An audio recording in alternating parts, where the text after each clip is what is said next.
सोचिए प्यार भरी जिंदगी और एक आरामदायक घर। बस इतना ही चाहिए होता है ना एक अच्छी जिंदगी के लिए। लेकिन क्या हो जब उसी प्यार भरी जिंदगी पर एक अजीब सा श्राप पड़ जाए। एक ऐसा श्राप जो आपको भूखा रखे और खून पीने पर मजबूर कर दे। यही है हमारी आज की कहानी की हीरोइन उमा की दास्तान। एक ऐसी औरत जिसने अपनी खुशियों के बीच अचानक से अपने अंदर एक दरिंदे को पनपते हुए देखा। नमस्ते दोस्तों, स्वागत है आपका हमारी YouTube channel story in frame पर।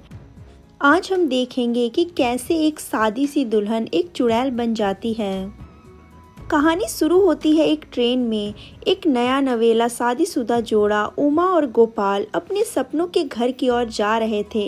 सब कुछ बिल्कुल परफेक्ट था, लेकिन घर पहुंचते ही पहली रात कहानी में पहला ट्विस्ट आया। गोपाल ने उमा को कपड़े बदलने का मौका दिया। वो बाहर चला गया। उमा को लगा कि आज रात जीवन का एक नया अध्याय शुरू होगा। शायद लूडो खेलेंगे, प्यार भरी बातें होगी।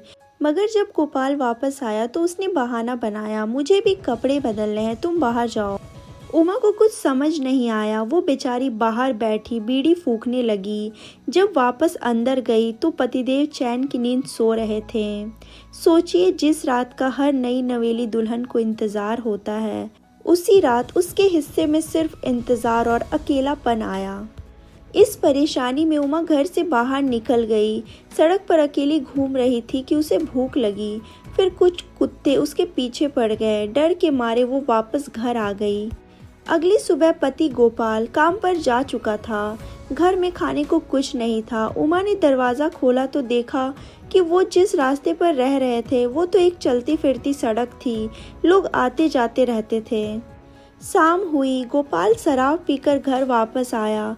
पत्नी दिन भर की भूखी थी। उसने तंग आकर कहा, कम से कम पैसे तो छोड़कर जाते। तो गोपाल ने कुछ रुपए निकाल कर दिए और उमा सिर्फ बिस्किट खाकर ही रह गई।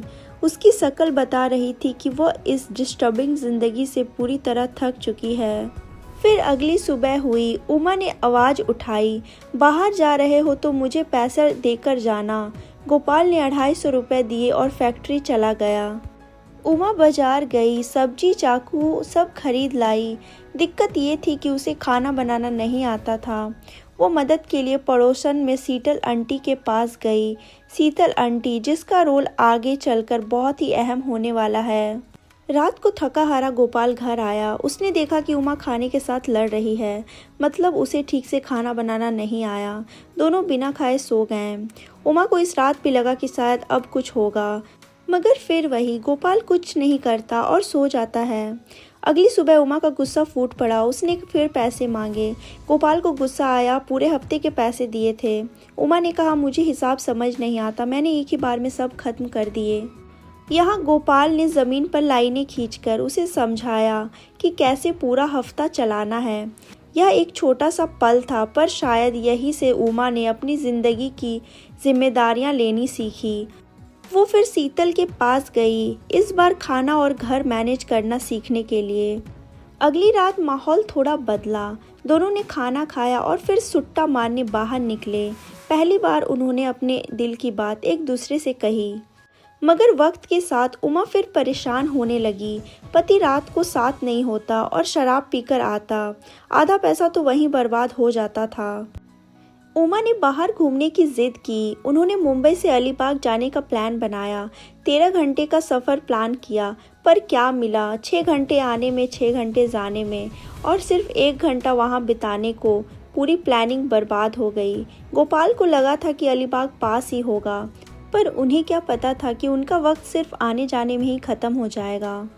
वक्त बीता। उमा की तबीयत बिगड़ने लगी। उसे ठीक से खाना नहीं मिल रहा था। वो पतली हो गई। एक दिन गोपाल ने कहा, डॉक्टर को क्यों नहीं दिखाती। इसी बीच उमा ने अपना अकेलापन दूर करने के लिए कुछ अजीब काम किए। घर को सुंदर बनाने के लिए नर्सरी से पौधे चुरा लाई और यूं ही टाइम पास करने के लिए ट्रेन में बैठकर दूर निकल गई। वहाँ उसे एक कंपनी दिखी जहाँ सफाई की नौकरी खाली थी। पैसे की ज़रूरत थी। इंटरव्यू में पूछा, सफाई आती है? आत्मविश्वास से भरी उमा ने कहा, मैं तो सफाई की देवी हूँ। और उसका जॉब लग गया नाइट शिफ्ट में। काम खत्म करके वो रात को घर जा रही थी कि वॉचमैन शेर सिंह मिल गया। 4 घंटे साइकिल पर चलकर वह घर पहुंची। यही उसका नया रूटीन बन गया, दिन में घर का काम और रात को काम पर जाना। एक रात इसी दौरान उसे रास्ते में कुछ किन्नर मिली। उन्होंने मजाक उड़ाया, वाह रात को कितनी चमक रही है, कौन सी फेयर एंड लवली लगाई है। इसके बाद उमा डॉक्टर के पास गई। डॉक्टर ने कहा नींद पूरी नहीं हो रही है और अच्छा प्रोटीन वाला खाना खाओ।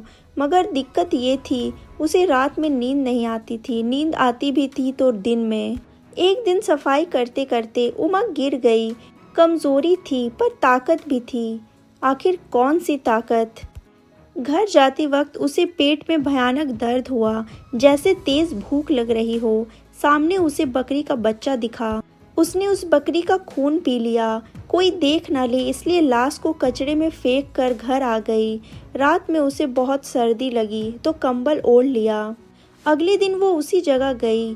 डर रही थी कि क्या उसने सच में ऐसा किया है। और तभी वो बकरी का बच्चा जिंदा होकर भाग गया। श्राप यहीं से वरदान में बदला। उमा जिसका भी खून पीती वो जीव कुछ समय बाद जिंदा हो जाता। अब उमा वेज खाना खाती तो उसे उल्टी हो जाती। उसे नॉनवेज की तलब लगने लगी। रात को जब गोपाल सो जाता वो बाहर जाती और पक्षियों का खून पीकर उन्हें पट्टी बांधकर अपने ड्रॉल में रख देती। दिन में उमा को ठंड लगती और रात को वो वैम्पायर की तरह चमकती। एक रात गोपाल को घर में बदबू आई।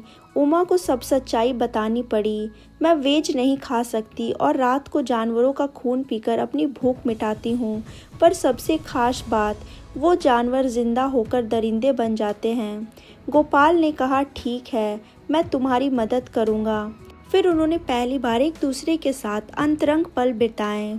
और फिर इसी दौरान अपनी भूख मिटाने के लिए उमा ने गोपाल का ही खून पी लिया। अगली सुबह गोपाल नहीं उठा। उमा ने 48 घंटे 3 दिन इंतजार किया, पर गोपाल जिंदा नहीं हुआ। घर में बदबू आने लगी। लोगों को शक होने लगा।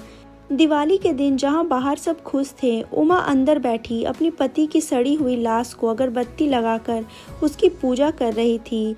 लाश बदबू मार रही थी, आंखें बदल चुकी थी, शरीर के अंग झड़ रहे थे। भूख बर्दाश्त नहीं हुई तो उमा बाहर गई। इस बार सबसे बड़ा बदलाव आया।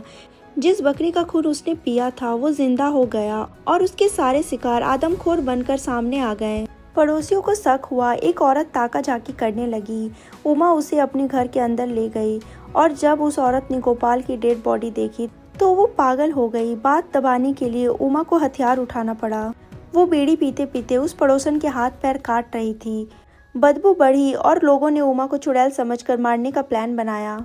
उमा घर छोड़कर भागी। वो दर बदर भटकी, टीवी पर खबरें देखती रही। दिन की तेज रोशनी उसका रंग काला पड़ गया। बुद्धिस्ट मॉन्क ने उसे आश्रय दिया, पर वो भी जान गए थे कि ये एक शैतान है। उमा जानती थी कि वो एक श्रापित औरत है, दिन में काली रात में चमकने वाली, नॉनवेज की भूखी। उसने अपनी दोस्त शीतल से मदद मांगी। मुझे बस अपना सामान लेकर भागना है। यहाँ शीतल ने टेम्पो तैयार रखा। गली के लोगों ने उमा को चुड़ैल समझकर घेर लिया। पहले वो टेम्पो में भाग रही थी, पर जब लोग सामने आए तो वो खुद बाहर निकल गई। उसने उन्हें चुड़ैल बनकर डराया, हाँ मैं हूँ चुड़ैल और मैं तुम्हें खा जाऊंगी। सब डरकर भागे।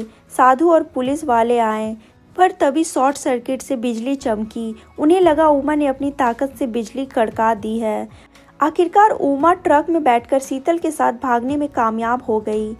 वो एक ऐसी हिमालयन एक्सप्रेस में बैठ गई जहां से वो खुद की एक नई दुनिया बसा सके। उन जानवरों को खाना, उन्हीं का खून पीना, ताकि जो मांसाहारी जीव बने वो बस उसी छोटे से एरिया में रहे। मूवी के अंत में उमा पूरी तरह से ब्लैक हो चुकी थी। Black kajal, black goggles, black lipstick, black sari, एक क्रीपी लुक के साथ उसने उन इंसानों को टाटा बाय बाय कर दिया जिन्होंने उसकी जिंदगी झंड बना दी थी। जिस श्राप से वो परेशान थी वही अब उसका वरदान था। वो अपनी दुनिया बसा सकती थी, अपने खुद के नौकर बना सकती थी, जैसे उड़ते पक्षी और ज़मीन पर घूमने वाले जानवर। सो हे दोस्तों, ये थी उमा की कहानी। एक सफ़र, एक दुल्हन से लेकर एक शक्तिशाली चुड़ैल बनने तक का। लेकिन सबसे बड़ा सवाल ये है कि क्या उमा ने सही किया? जिस श्राप को लोग बुरा समझते हैं, क्या उसे अपनी ताकत बना लेना सही रास्ता था? आप इस बारे में क्या सोचते हैं? हमें कमेंट सेक्शन में ज़रूर बताएं। और नई वीडियोस को देखने के लिए स्टोरी इन फ्रेम से जुड़े रहें। तब तक के लिए बाय बाय, फिर मिलते हैं। Keep watching, stay safe.